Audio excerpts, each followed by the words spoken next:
Well, we found the lions, everybody. There they are, exactly the same position as they were yesterday. One female and 3 little babies. And we've been driving around trying to get into a position where we can view them properly. And, well, they've now gone up and out of the drainage line, and we'll have to try and get around to the other side. But how wonderful. I don't know where the rest of the pride is. They're not here. They're on a big kill, says VM. I said she's got a big meal. No, she's had a big meal. She's looking much fuller than she was yesterday. Okay, I think we're going to try and move now. Probably come up and maybe start playing, or certainly coming to have a bit of a suckle shortly. So let's wait here, let them get used to us. They are. I can see 2 of them stalking each other through there. You can't see that, can you? A little bit hidden by the bushes.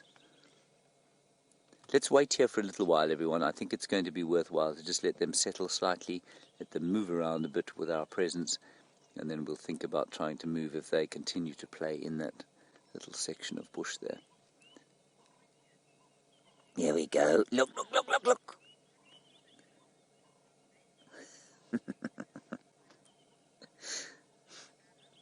Hello, Misha in Alabama. You're wondering about that little cub with the sort of gammy hip or gammy leg and whether it's recovered or not. It seems to me, if I'm not mistaken, all the cubs were present yesterday, and I'm going to have to ask for confirmation from VM. VM, is that true? Yes. All 8 yesterday, and all fine. Was the limp still there? Liam said at least VM says he doesn't notice any limp at all, but they weren't very active. So, but the fact that it's now, what are we saying, 2 and a bit weeks after that injury took place, the cub is still alive, indicates to me that perhaps things are going to be all right.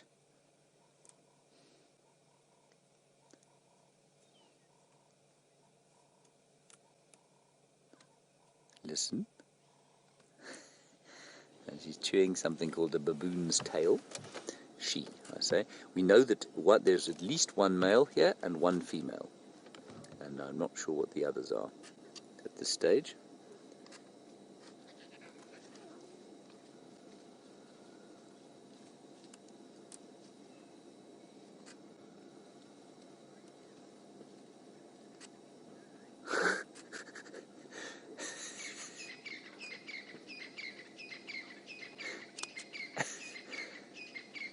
Thank you. A lovely question from someone called Recalcitrant Old Bag in California.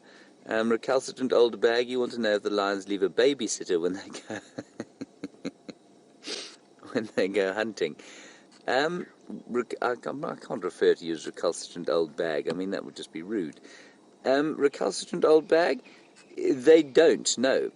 Sometimes they do. Well, in fact, normally they don't. Like she will stash them in a thick bush, go off hunting, and then come back and feed them with milk. But they're completely unlike, say, wild dogs, which always leave a babysitter. Or, well, if the pack's big enough, they'll leave a babysitter. In the case of that little pack of 3 that we've been seeing, for example, it's unlikely that they would leave a babysitter because they need all hands on deck, as it were. But lions don't do that. Leopards obviously don't because they're solitary, and hyenas don't either. Sometimes hyenas will leave a nursemaid at the den site, but very often the cubs just stay there on their own.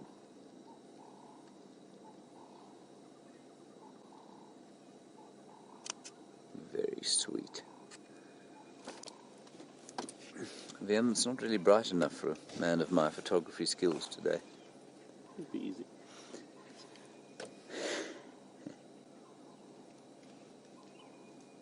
And in the background, a lot more bird song today for some reason. The orange-breasted bushshrike. Robins, doves, hornbills, francolins. And in front of us, little lions playing with baboon's tail. Ah, yes. I think if there was ever a debate about the leopard versus lion cubs, well, look at these things.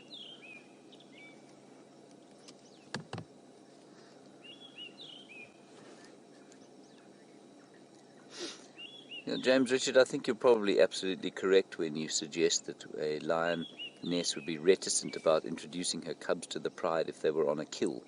Yeah, and I think the reason for that, as I'm sure that you've guessed correctly, is that their blood is up. They are ready to fight. They fight each other tremendously over food. They don't share food with each other. And so, yeah, I would say absolutely. A lioness would be very reticent to introduce her cubs to a pride during the feeding time.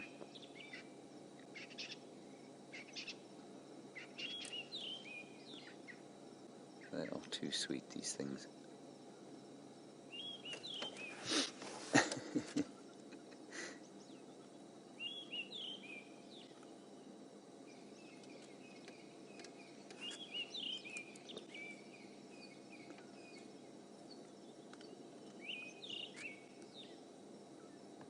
Isn't that sweet?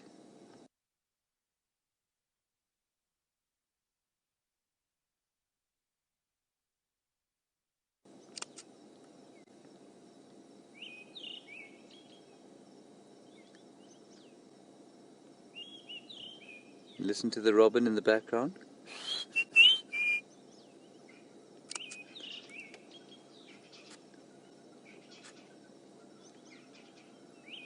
Oh, look. Managed to miss that one, Vim.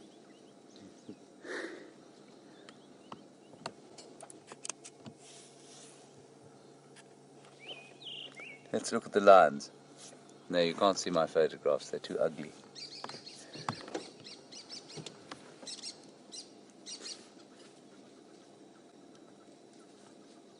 This is fantastic. I don't wish to go anywhere.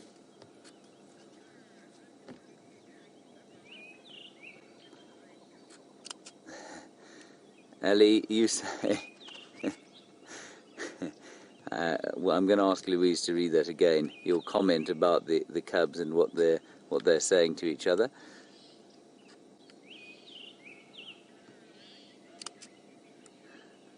Ah. Grrr, I'm going to get you, tree. I'm a rough and tumble little lion cubby. Well, you are indeed. I'm just going to quickly get on the radio.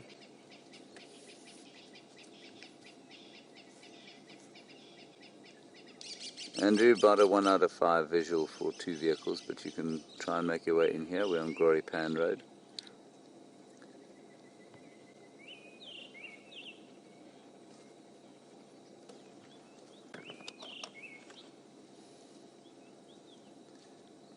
This is very, very special.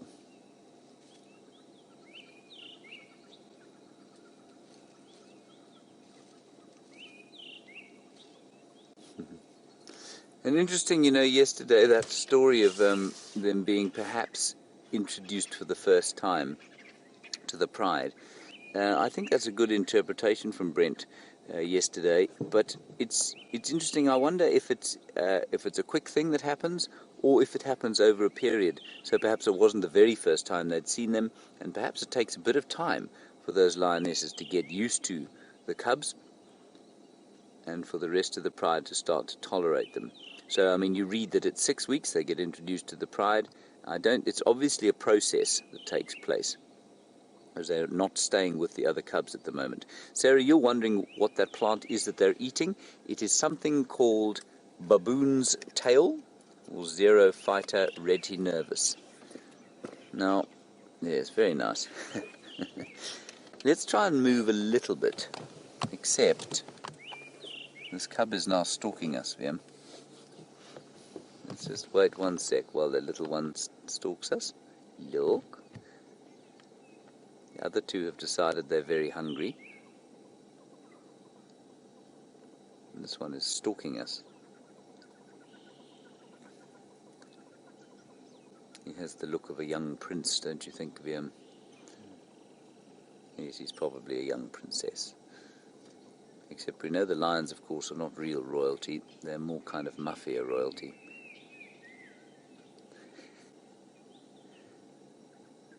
He's very sweet.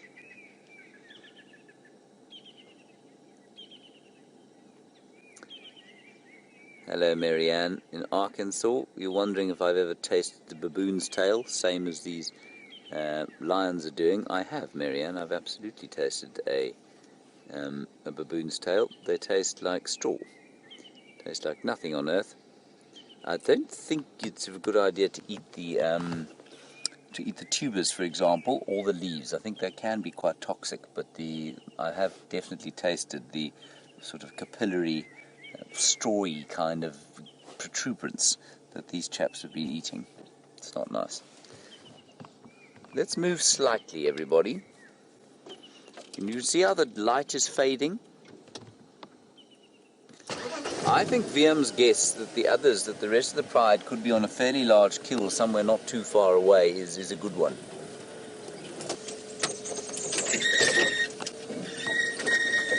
There we go. That's as far as I'm going to go, everyone. Perfect. That's much better. Isn't that sweet? Look. I imagine that cannot be a particularly comfortable feeling for the mother, given that they've got little teeth now. They are lions, obviously, and therefore those teeth ain't going to be little blunt things. They'll be like little needles.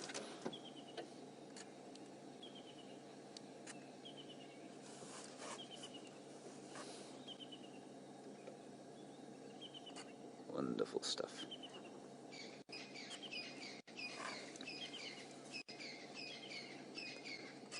Justin, you're wondering about those spots on the lion's head and why they don't keep them as they get older. Well, try and think about what advantage it would give them now versus what advantage it would give them as adults. So there's their mum. You can see she's got no spots on her head.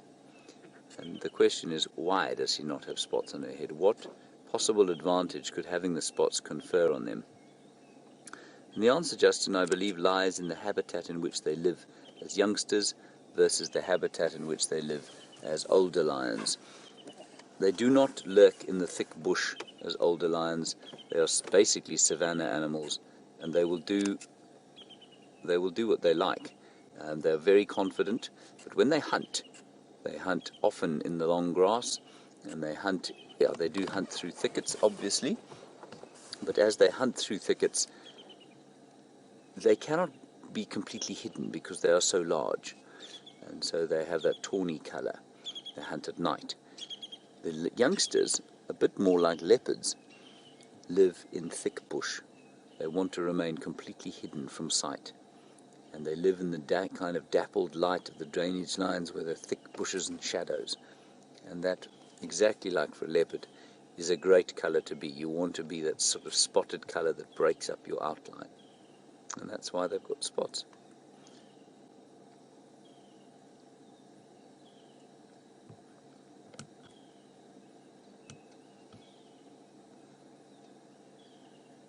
Isn't that sweet? Too marvellous. Too marvellous. Wimpy, would you like me to sneak slightly forward, or are you okay here? No, there's a big strychnos in the way. There is a big strychnos in the way, Bim.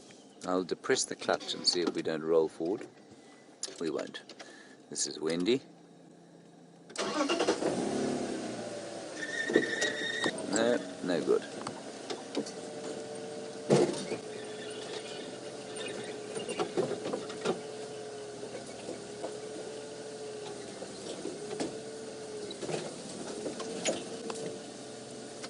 Okay, I'm going to stop here. If we go any further forward, we're going to have to crush something. It's going to make a noise. We're very close now. We've eased our way closer and closer. We're now about 10 meters from her. That's about 30 feet. Now, obviously, on foot, she wouldn't tolerate us anywhere close to this distance. But in the vehicle, we're just not perceived as a threat, and you can see that by the fact that she's fast asleep. Well, as fast asleep as she can be, with these little cubs having their morning milk.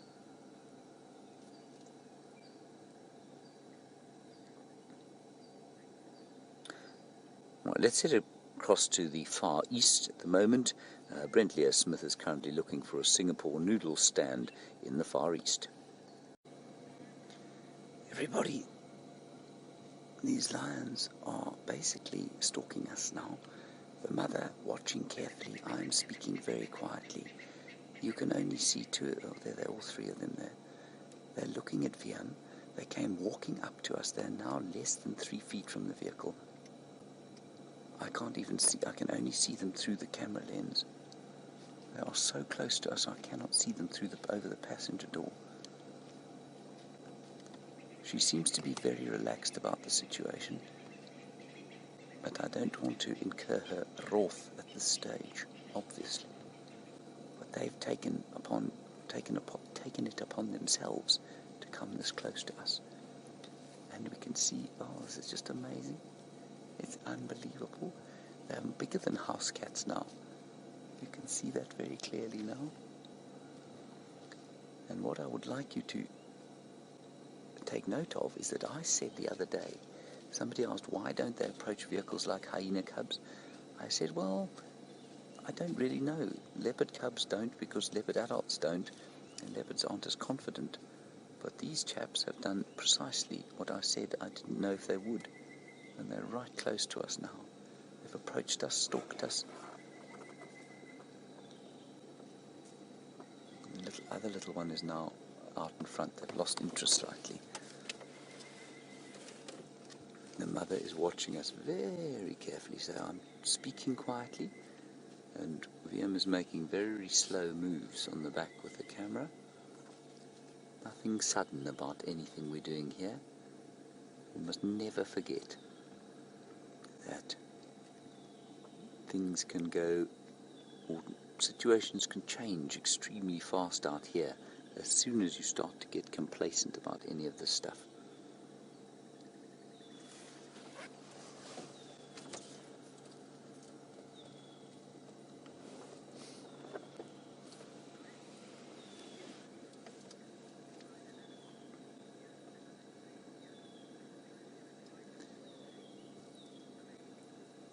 Greg, what a lovely question from you while we talk very quietly in this situation.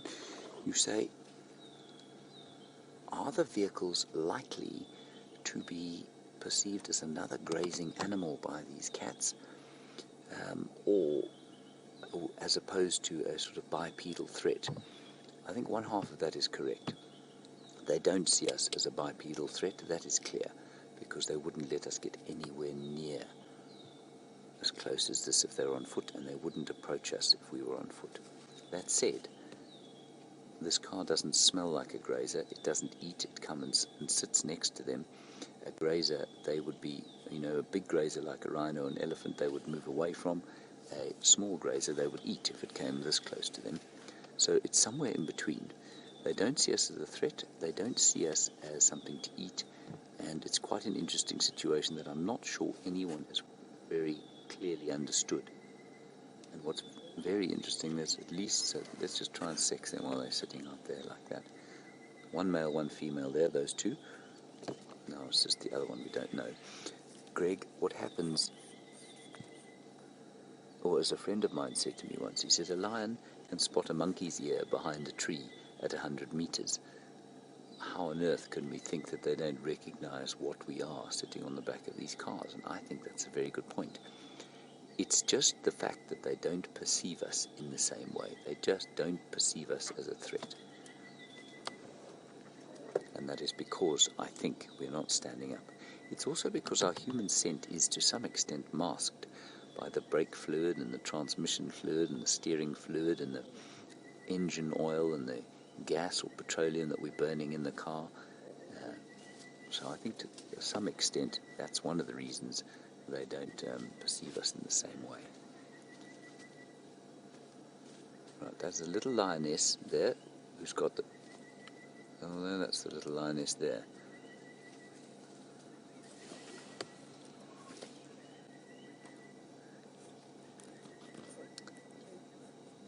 Hello, Cluster Charge. You're a new viewer. And you say, what do we call these cubs when they're older? I'm not really sure how to answer your question. I think maybe you're asking what do we call them? Yearlings, juveniles, maybe, when they're not cubs. In terms of a name, they probably won't get names because they're part of the pride. Okay, there we can see very clearly two lionesses. Two lionesses, everybody, one male. So we've got one male and two lionesses. That's quite interesting. Very, very sweet. So cluster charge, if I'm not answering your question correctly, please just send us through another one. And also ask us or tell us where you're from. It'd be lovely to know where you're from. And thank you for watching, and thanks for asking a question. So as far as I could tell everybody, two little females, one little male. And you can actually see quite easily when they lift their tails. Very distinct swelling on the male, and obviously not with the females. Or they will be otherwise completely indistinguishable until they're about, well, I don't know, 1.5 to 2 years old. They're so fluffy. And I know some of our younger viewers have asked what it would be like to pick one up and feel them, and I can see the temptation, but there's just been a whole great furore on social media again about cub petting and how it's not a good thing for these lions, and how if ever your kids have the chance to go to a petting zoo and pet lion cubs, or some people bring lion cubs around to schools, it's an appalling thing for conservation. The lions, when they grow up, they turn into very large, very impossible to manage creatures, and you know that can only bring about one of two fates, neither of which I wish to go into now. So please, although they look so fluffy and they look so sweet, should you ever have an opportunity to suggest to people who have petted them that it isn't a good idea, well, please do that.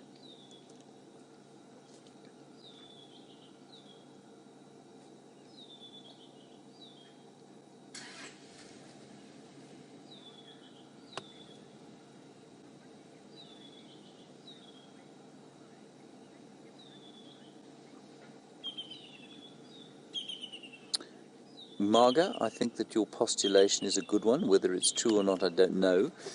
You're in the Netherlands and you say you wonder if they didn't move away from the pride, that this female didn't move away from the pride in order to give them the best chance of having milk, because of course we know that lions cross-suckle, and so there's a good chance that the cubs and the other litters would try and feed from her. Yeah, I think that's well possible. These ones are probably 2 weeks younger than the youngest ones of the other 5, and so I think it's certainly possible that she would have done that, and that's why I was talking about this process of introducing them to the pride. I think it is a process. It's not a once-off sort of thing. But immediately, I mean, these little things we've watched from when they were probably a week old.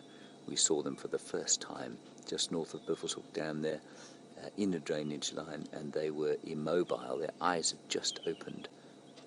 It's been remarkable to watch them grow now. I think we probably think they're about 5 weeks old now. Listen to them now. And their mum very relaxed, which is fantastic. You can probably hear my voice starting to lift slightly as her cubs are no longer underneath the car. It's a good thing, don't you think, Viam? Yep. Can't see them underneath the car. Can't see them underneath the car, no. Well, she spotted or heard something. She's up. And although they look relaxed, these lionesses are so aware all the time.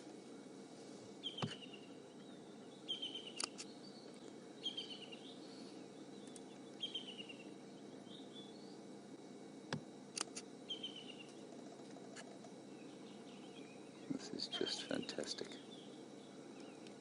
I think I might sit here all day and never leave. Is that okay, Viam? Yes.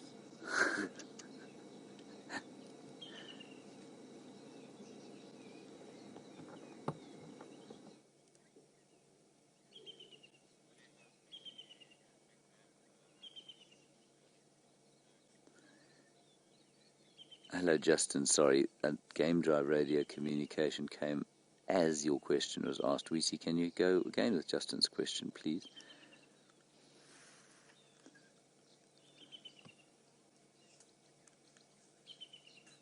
Oh, Justin, I think there's a very good answer for, although I've never read this, I think there's a very good answer for your question. How is it that the cubs have got so much energy when clearly the adults do not? And Justin, I think the answer lies in the fat that they eat. They eat a huge amount of fat, obviously, in their mother's milk. Milk, or mammal milk, is full of fat. That is very good for burning for energy.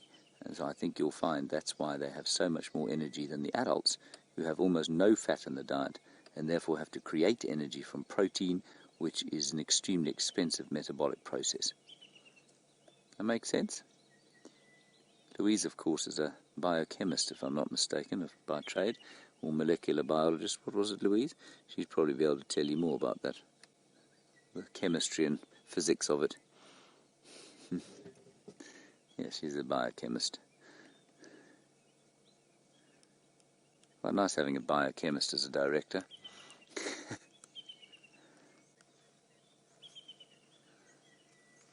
And coming from the biologist who's directing the show, she says she also reckons because it's liquid, it's probably quicker to digest. I think that's a very good postulation as well. Thank you, Louise. Good job. Ask you more from now on. Feel free to answer Justin's questions the next time they come through.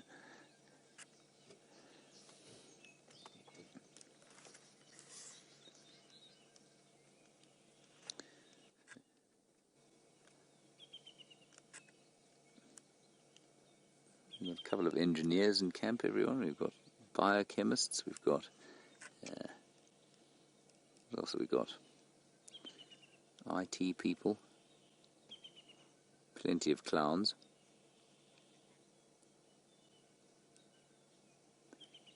Plenty of clowns. I think we've probably got the greatest number of clowns outside of the professional circus. And can you hear in the background there the brown-hooded kingfisher? Can you see him? Yeah. He's very close by. Top of that tree. There he is. And Durban Driver, you say you love here the brown-hooded kingfisher. Well, Durban Driver, I'm not surprised, because the brown-hooded kingfisher, of course, is quite familiar to you in Durban. It lives there. Brilliant. You can see my picture later, Liam. Not now. Setting the exposure. That was the sardonic comment from VM saying, I'm just setting the exposure.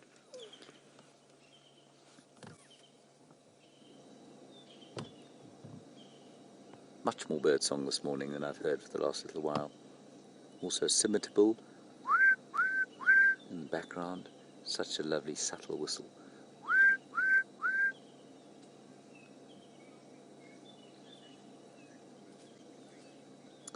Okay, while we are watching these little cubs having a bit of a relax, let's go and find out how the great cheetah finding expedition is faring in the Far East. Now, the last time the three of them came close, the mother is now standing right next to us, and every time I speak she looks this way. She's looking straight into my eyes, now into VM's eyes.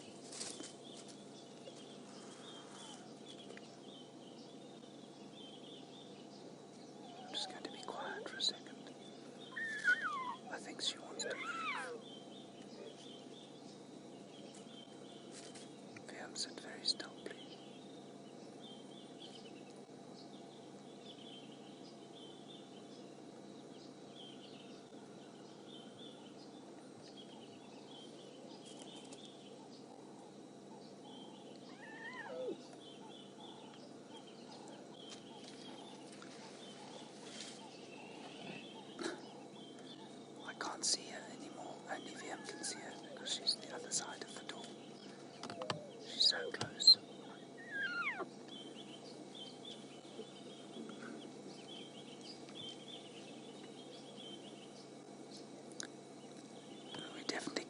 now, everyone. We're going to have to wait for them to move off.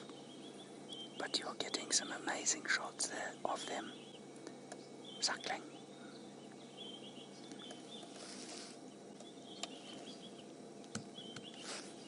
One of them has walked around back behind the car. So we are between her and the cub. She's now calling it.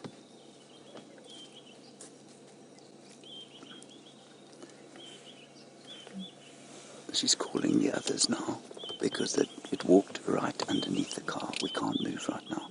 I'm just sit very still because we've kind of now split them. Well, we haven't. They've split each other.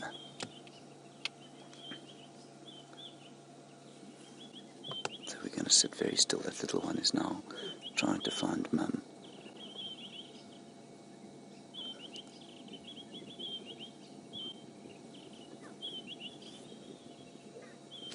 There, they're reuniting now behind us. That little one has gone under the car. Gilliam, you can move now if you want. There they are behind us.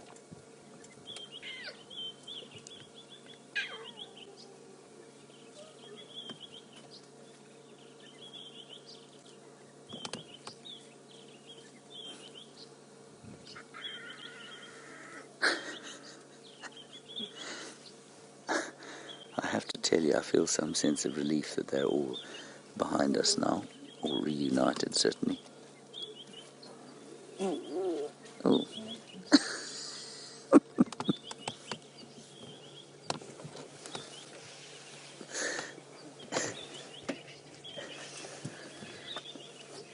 They are now still very close to us, and I cannot move the car, I'm afraid, so the picture is not going to be great.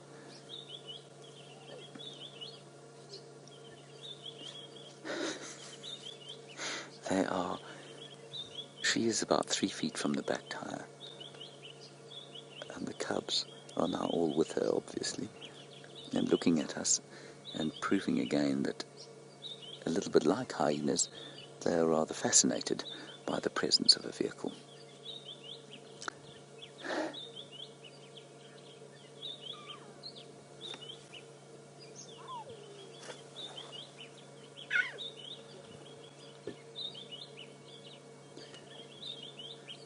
There's nice. We're going to obviously not move, everyone, so we're going to sit right here until until they move. I mean, we're very comfortable here now. I'm just not sure how good your view is. And we'll see what they do.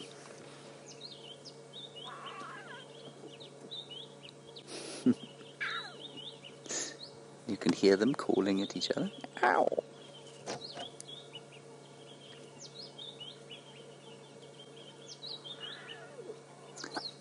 Alright, we're going to sit here. We're not going to go anywhere. We're going to go back across to Brent and the elephant. Well, they're not moving, everyone, and the reason you haven't seen us for a while is that we couldn't move. We simply were unable to move. Then she moved a little bit away. I tried to move backwards, made a horrible scraping sound against this false thorn tree that's on the left-hand side of your picture. She then sat up again and eyed VM as if to say, "You're making a noise." And so we then did a maneuver, and we turned round basically where they were lying before, and here we are. I have to tell you, that was quite an experience having her so close. I've been that close to lions many, many times, but with the cubs, there's always just that little sense that things are slightly unpredictable. And you don't get, with lions, at least with leopards and hyenas, and their cubs approach, especially the hyenas, the parents don't mind in the slightest. But you're always slightly confused or slightly unsure as to when she's going to start blaming you for the fact that her cubs are crawling underneath the car. That's wonderful.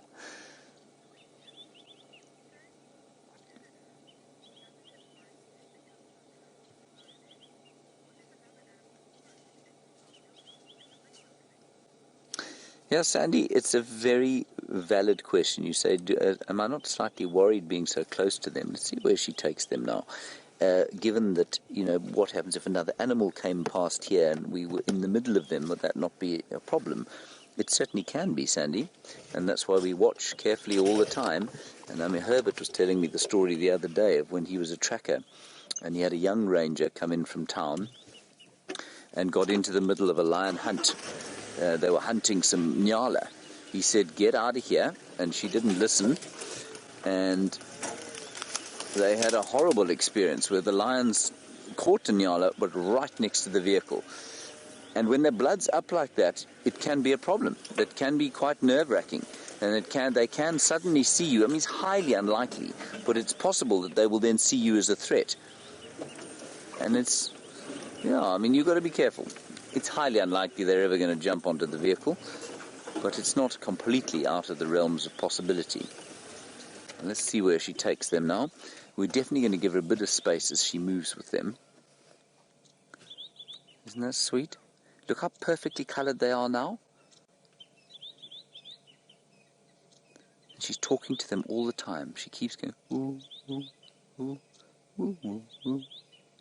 Now, on Torchwood, which is not far from here at all, there are 6 lionesses and a male lion eating a buffalo.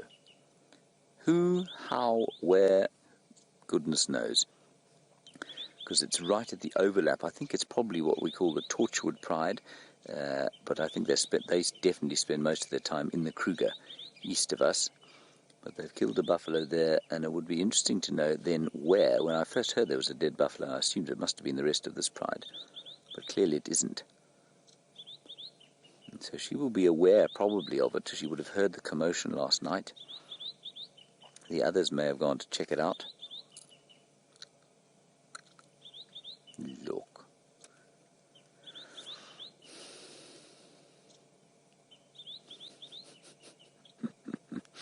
You kind of forget, when you don't have the cubs for a long time. We've had leopard cubs and lion cubs now for the last, couple of months. And you forget what a tremendous privilege this is and how it doesn't happen all the time. And as I say that, a bit of moisture is starting to drip from the sky.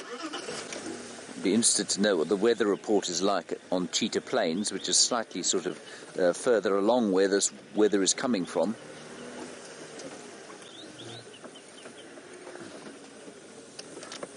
Just going to call this in on the radio.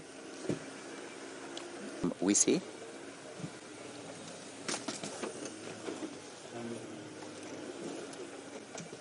You say the habituation process is fantastic. It is, but it's, with lions, it's so much about the mother.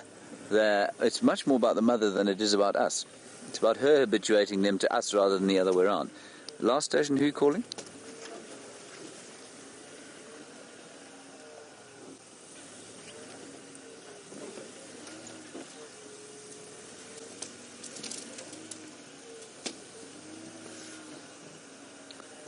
Duncan, it's James. As far as I'm aware, there are only 8 cubs in this pride, 3, 2 and 3.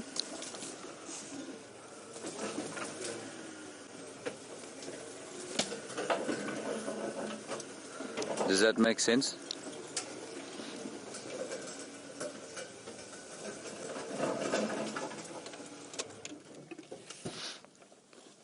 There we are. No, they're definitely 2 litters, one of 3, one of 2, and then this new one of 3. I think I'm 99.9% sure that's what this case is.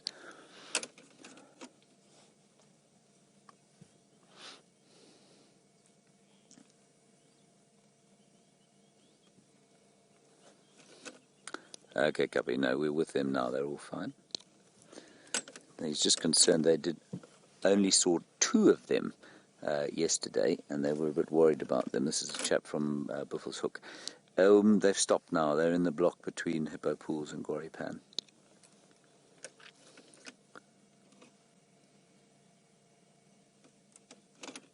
Copy that. I'll give you last position. So I don't know what she's doing here. I'm not sure why she would have moved out of that thick stuff. perhaps the rest of the pride is not far from here. It wouldn't surprise me.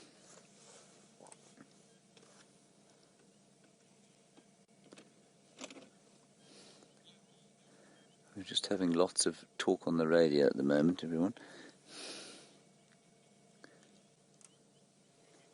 Look at that. Playing on a termite mound. Termite mound, an ideal little spot for playing.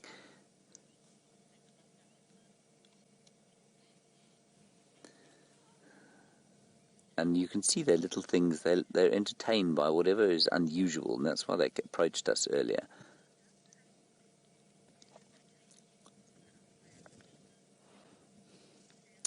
Sarah in Washington, a very nice question from you about whether or not the fact that they're so relaxed about us puts them at a higher risk from poachers. First of all, lion poaching is not a huge activity because it's very difficult to... Sorry, 1 second. Orbs, there's a pride of 6 on a buffalo in Torchwood, somewhere around Second Rock.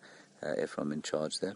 He's 3 from Gwaripan Mobile now towards Hippo Pools Road. Sorry, Sarah, I just wanted to get rid of that quickly so that I could talk to you properly. I don't believe, yeah, go for it, come Gwaripan. I don't believe that it does put them under any danger, further danger from poachers. I'll tell you why.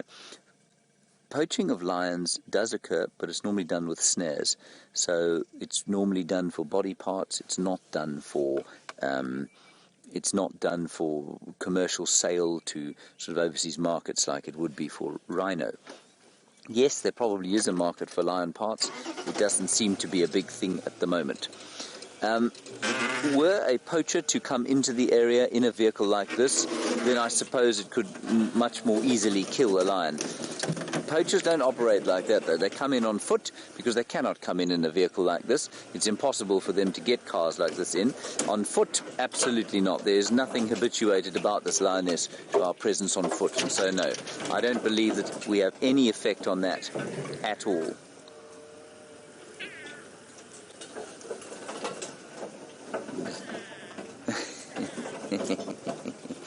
I love the sound they make.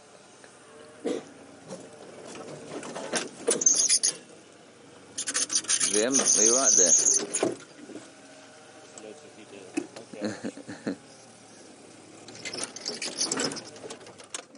Hello, Ali. You say this mama lion is so proud of her cubs. Yes, I would agree with that. And then there was a question that came. I'm afraid I missed it because VM was having a consumptive cough. What sneeze? Oh, is this her first litter? You would call it a litter, Ali? Absolutely. You say, but you say, is this her first litter? I think it probably is, yeah. I think she's the young lioness.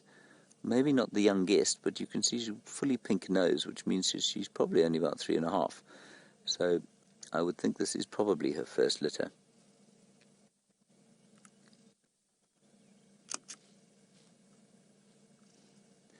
Now they seem to be approaching us again, which is rather amusing. We're in much more open area now, though, so they can move away.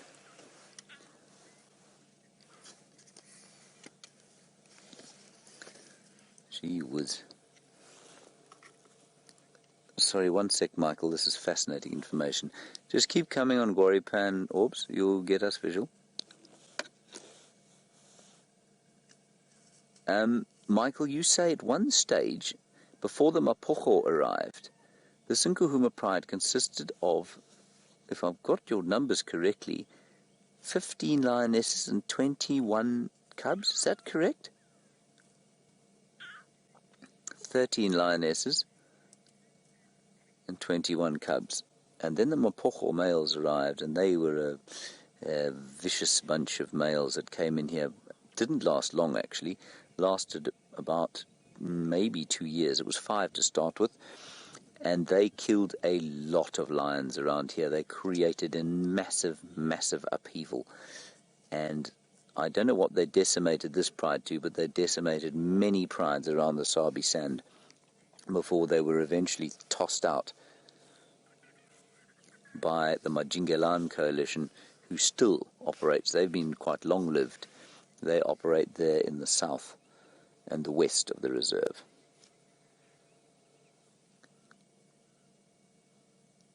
That's fascinating. Thank you, Michael. That really is interesting history. I didn't know that.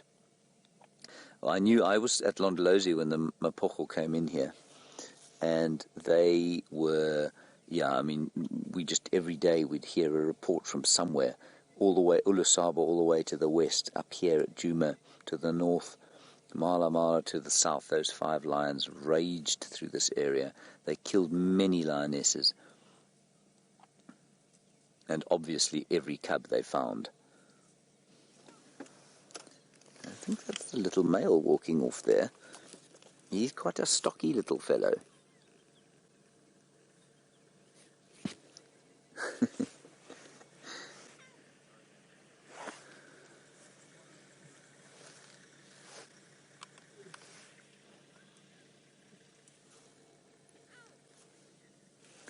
This is just brilliant.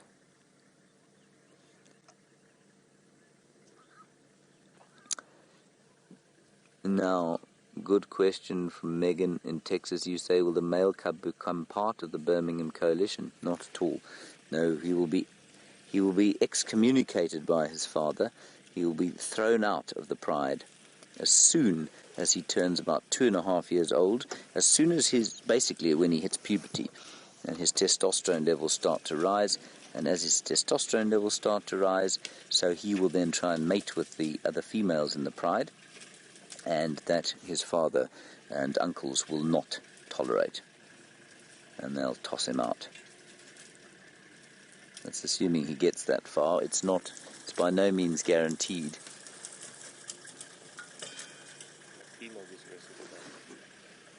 What was that? The female just wrestled him off, says VM. Good point. I'm just going to move forward so that Aubrey can get in here.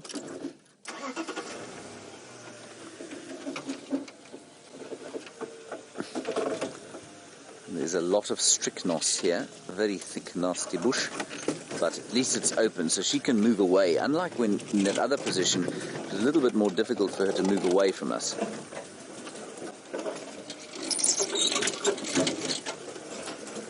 Horrid noise.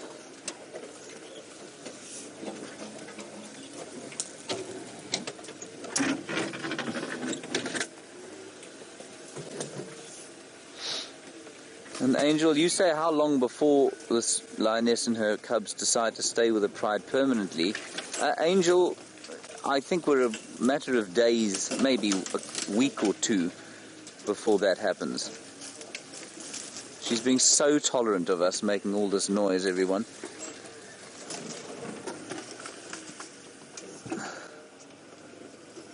Say when, VMP. Is that right?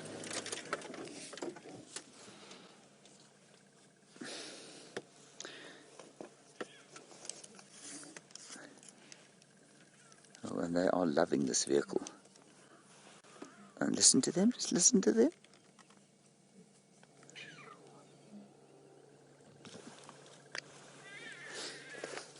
This is my best sound. They're so cross.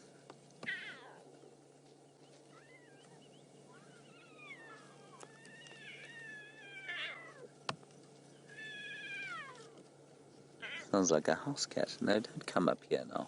No, no, no. Okay, everyone sit still.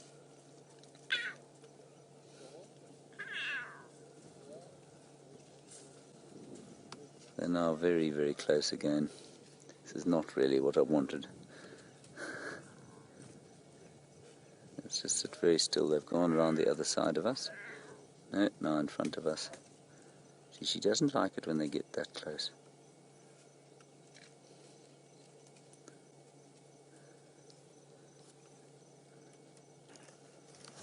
They're just a few meters away. So close I can't even get them in my camera lens.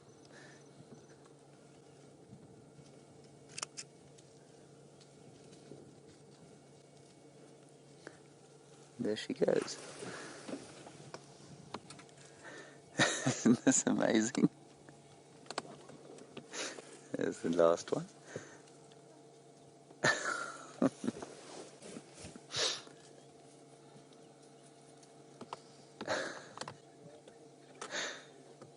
Ooh-wee.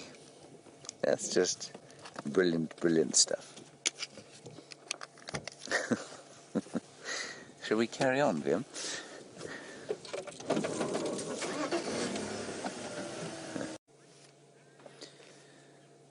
We've been having a wonderful time, everybody. They came across a herd of impala, and the lioness was torn between trying to hunt them and then, well, waiting to see what her cubs would do. And the impala were completely oblivious.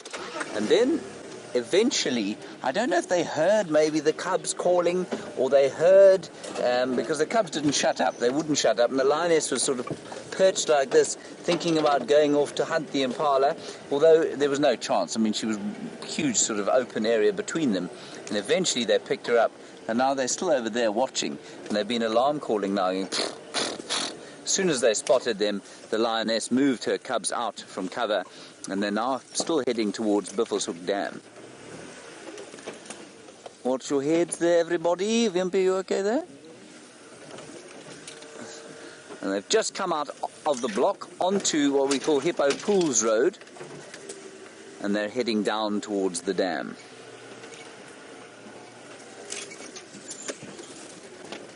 Oh. Now, Viam is of the opinion that the rest of the pride could easily be down here. I think that's quite a good guess. Either on a kill, or perhaps just over here. Not necessarily eating anything. Come on, Wendy, roll. Come on, Wendy. Come on, Wendy. That's it. Not going to roll, is she, Viam? No. Let's carry on. We'll just get up a little head of steam, and then we'll switch off once we're over the top of this. There we go. Where they're going? The dam is straight ahead of us. I wonder if, I mean, I can't believe that the little cubs are going to set the direction they're going. They've gone off the road. Maybe because, like kids, they want to take the shortcut. They can see. Perhaps it's a slightly shorter route round there. Then we're now on a fairly large slope, and this car still won't roll. We've got a flat tyre back there.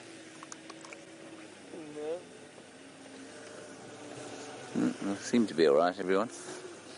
It's this deeply aged car. So they're still going down towards the water. Possibly less than hard tyre on the right here. Yes, we're losing air. I'm not surprised.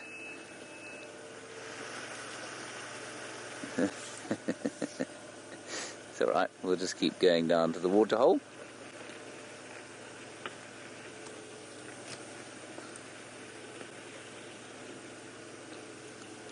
Look, one of them fell over there.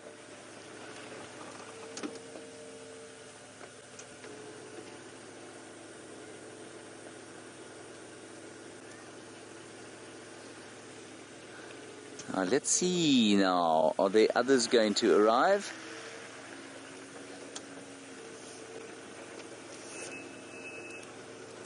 And while we're driving along here, just be aware that those 6 lionesses and the male that are on the Buffalo Hill have been identified as the Torchwood Pride, but that the male with them is one of the Birminghams. Which means, of course, that the Birminghams are not lurking only in the territories of the Nkuhumas and the Sticks. They're obviously going further east into the Kruger as well.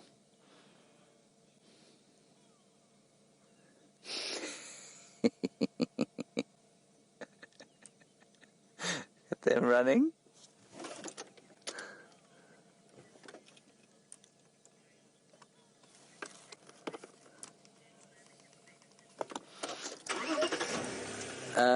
Mercedes, you're not going to like my answer to this. You're in California. Thank you for telling us where you are. Very well done.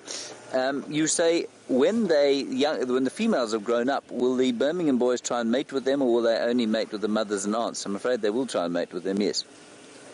And that's not a problem as far as genetics goes for lions. They can apparently have up to 6 generations of inbreeding before there are any deleterious effects. But at the same time, it was also one of the reasons why lion coalitions don't last too much longer than 2.5 years on average.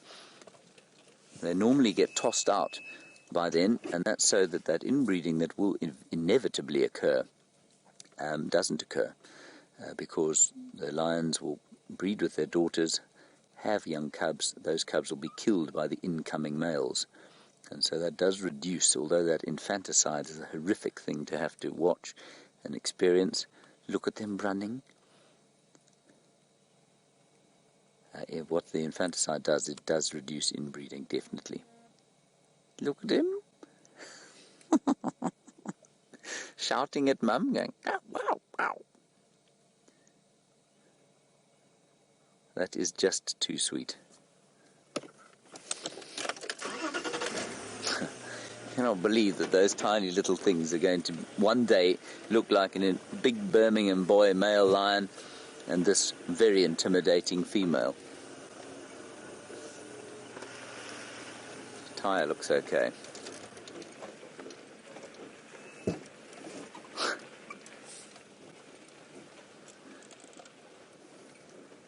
Hello, Blobbert McBlob. Yes, you've asked a very difficult question, and it's a good one. Why do male lions kill lionesses when they take over a territory? Blobbert, they don't always. It's not that uncommon. The Mapocho, though, were very uncommon in that they were vicious, and they killed, I think, 9 or 10 lionesses during their takeover. The Birmingham boys killed quite a few as well. And we're not sure what the biological reason for it is. I think it's got quite a lot to do with whether there are cubs around. We thought maybe the Nkuhuma pride, which was decimated, they lost 3 lionesses to the Birmingham boys. Whether the fact that they were trying to maybe protect a young male who was still in the pride, junior, whether they were perhaps trying to protect him, and that maybe got the male's blood up and caused a problem, that's possible. We don't really know. But yes, on the surface of it, it would definitely seem like a biologically profoundly idiotic thing to do, would be to kill the potential mothers of your offspring, especially when you have such a short time in charge. Just wondering if we can get down to the... We'll go on the other side. And apparently it is raining on Cheetah Plains, which is quite nice news, isn't it? Not nice news for Brent, who's obviously caught in the deluge, but quite nice for the area. He's keeping an eye.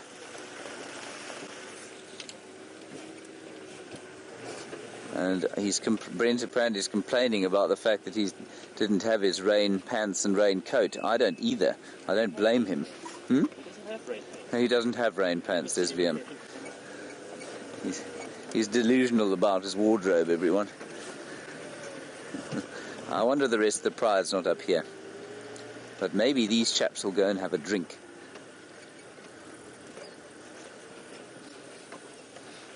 Let's try and ease our way around here.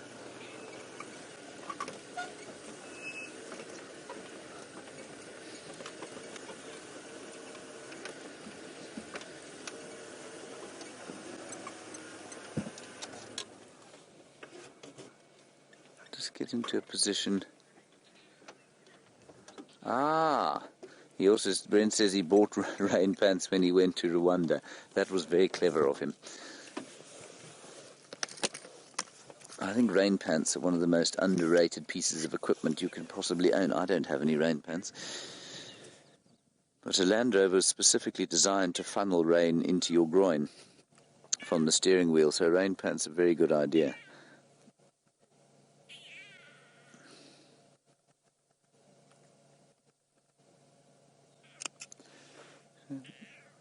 Almost thinking about picking the cub up, but these cubs are too big to be... Well, I mean, if she had to, she could carry them. Okay, we're going to be quiet again. they come past. I think she's going to have a drink of what can only be described as some cream soda coloured pea soup.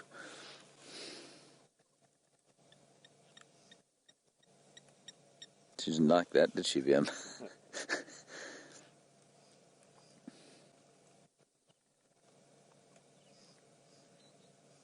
Sorry, madam, I don't mean to be in your way.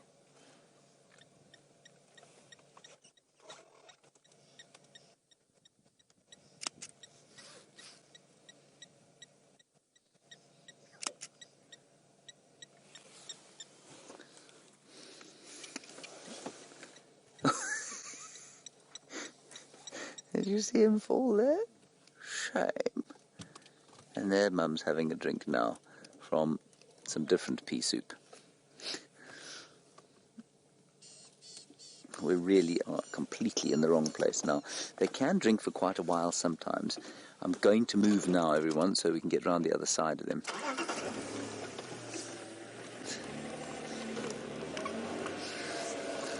Sorry, VMP, I got you into a bad position there. I do apologise. I know you like to make beautiful art all the time, not just some of the time.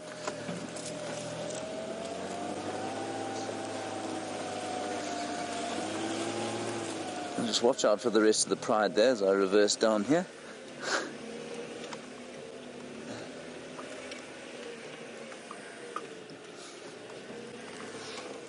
I'll just go down here. Yeah, I can feel the wind coming up a bit. That rain might come down here. At least we're a little bit closer than Brenty is.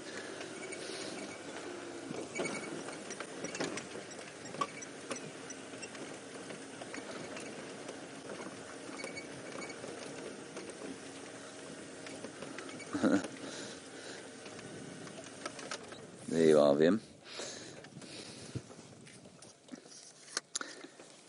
Justin, very nice question from you about discipline in lion society. What would a lioness do if she chose to go a certain way and her cubs refused to go with her or do what she told them?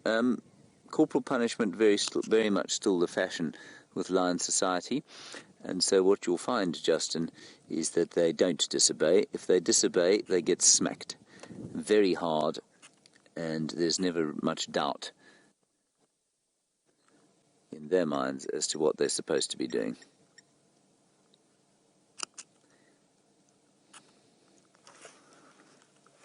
They come closer to us again. They do like to approach the vehicle, which is disconcerting with a mother like theirs. Now they're just exploring, having a little bit of fun, and wondering why yesterday when they were here it was so warm and now it's windy and cold. And one of them is watching Mum, but also watching a three-banded plover. In fact, it's starting to call at the three-banded plover. It's going, ow, ow, at that bird as it moves.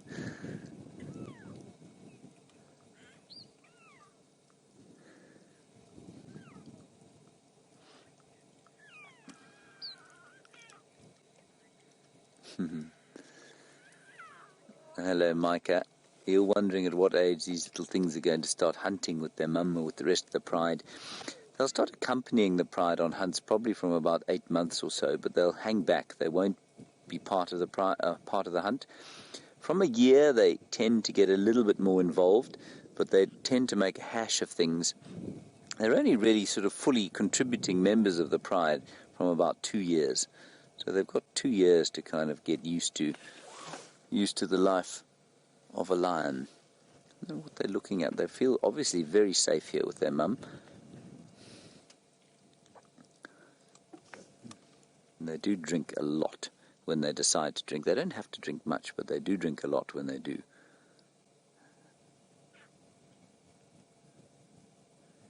And this water is hardly water. I mean, there's really very little H2O in it now. It's largely buffalo dung, terrapin scum, algae, bird droppings, snail detritus, hippo dung.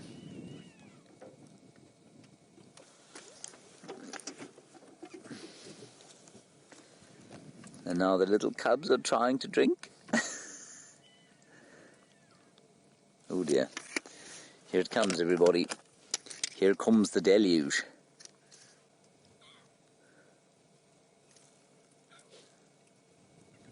When I say that, I felt a spot of rain. I'm probably being a little dramatic.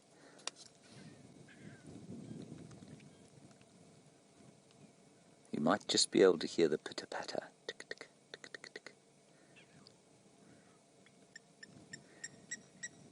See, she is constantly aware of what's going on around her. Okay, it's now starting, everyone. We're going to stay here. I'm just going to, while you watch the lions, cover up a few things in earnest. We won't have too much trouble.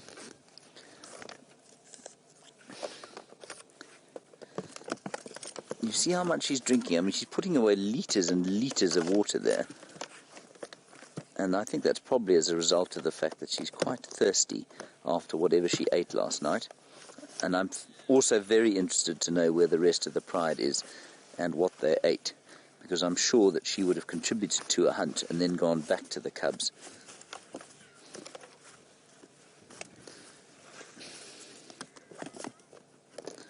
I too have got absolutely no rain equipment here. Well, we've got a cover for the car, but not for me. Or Viam. Viam, have you got your raincoat with you? You do? You don't have the pants, okay.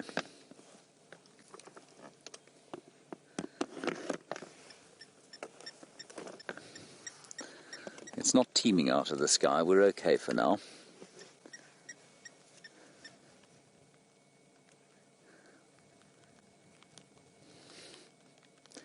As I say that.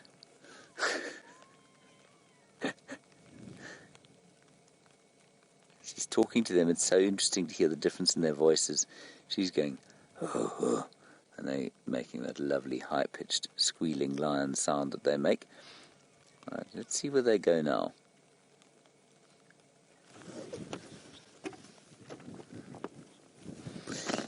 Christy, I'm sure it must make a slight difference. You say, does the state of the water affect the lioness's milk?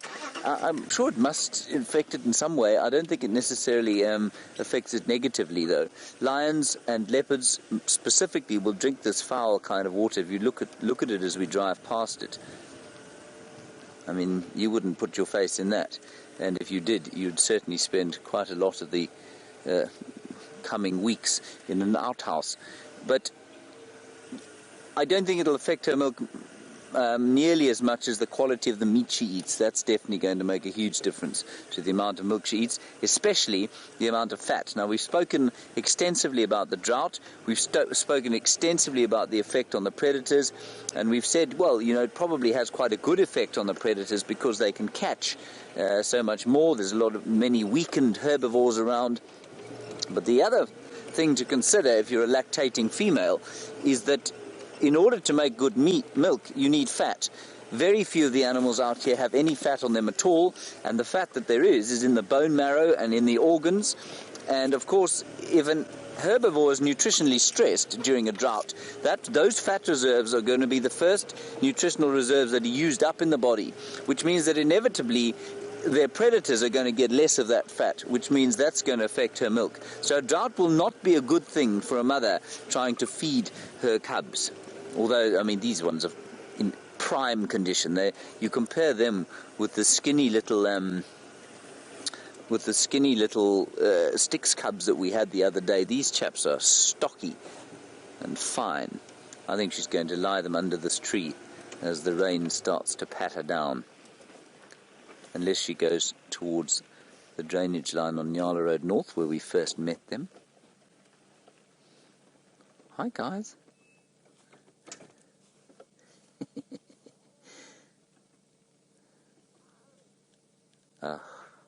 No, I can't believe that we've had this day with them.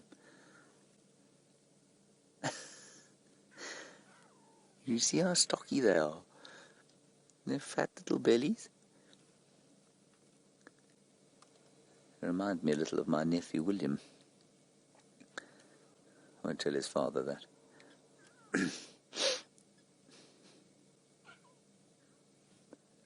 Are they calling Mum?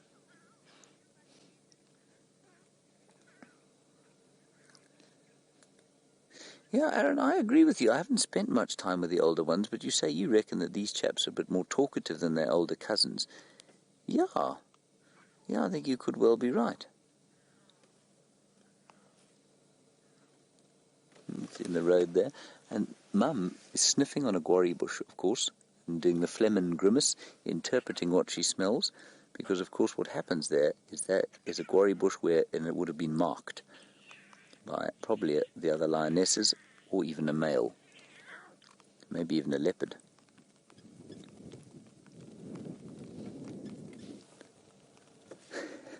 Liam's now pointing at the sky. Do you think you need to put the rain cover on? And the sun just came out. And the sun came out. We're having a bit of a monkey's wedding, as they call them. You sneak forward a bit. Will you just tell me when you want to put the rain cover on? I'm not thinking, ooh, forgot about that one in front of us.